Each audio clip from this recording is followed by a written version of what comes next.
Chino mwana. Basi babu, inatosha. Mwanangu kwa sekondari anaendelea kuwatafuta wadau. Kuna mwamba nimemwona hapa nataka tuluke naye. Wa vipi mboi? Shwari. Fresh kabisa. Mwanangu kwanza ududu huku wa Chino nimeuelewa. Huu kama shingapi dukani? Hapa inaenda 60. 60 mwanangu.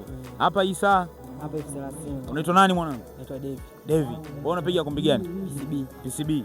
Ndoto yako kimaliza PCB unataka ukasome nini? Udaktari. Wewe kipi gani kimekushawishi uende ukasome udaktari? Ni watu ambao wako mbele yangu ambao ni wakubwa zangu. Wote ni madaktari? Wawili madaktari afu mmoja mwalimu. Mmoja mwalimu. Kwa nini ukuanza kwenda kwa mwalimu? Ni wenyewe sasa wanavyonishauri, yani ni ushauri wao na mimi nikawa nimeenda hivyo. Unataka kusoma udaktari. Udaktari unataka kusoma kwa mfano ukishamaliza hapo unajua labda utaenda kusoma MD, Mungu akipenda.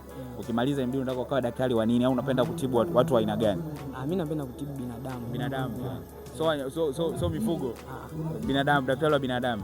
Niambie ugonjwa mmoja ambao unaujua ambao yani unatamani utakapokuwa daktari utapenda sana utibu kwa ajili ya kusaidia binadamu ambao unaona wanapata changamoto nao. Ugonjwa wa macho kwa sababu mimi mwenyewe naumwa macho. Mwenyewe una changamoto ya macho. Kwa unawashauri nini machalia ambao wanakuja ambao wana changamoto ya macho? Mimi nawashauri wazingatie vyakula bora na kuacha kutumia zile miwani wakati wakiwa na ambao yani kabla hawajaugua macho. Basi hebu niambie kitu kimoja ambacho unamshawishi mtu ambaye yuko anatamani kusoma Kigoma Sekondari ambao anamwambia ukija hapa kuna kitu hiki utafaidika nacho. Mimi mtu ambaye namshauri kuja kusoma Kigoma Sekondari namshauri kwanza aje hapa akiwa na malengo yake, aje amejipanga. Lakini pia shule yetu ni shule moja ya shule ambazo ziko free sana na bado tunafaulu. Kwa hiyo ningependa sana kumshauri aje hapa. Ukiachana na kusoma kipaji chako nini?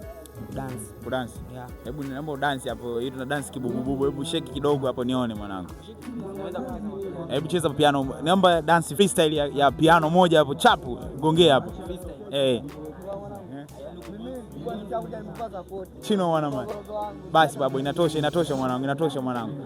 Mwanaafya mtaa, bado nipo Kigoma Sekondari. Vipaji ni vingi, wanasema vipaji lukuki. Catch up with my page. Tuendelee kupata updates.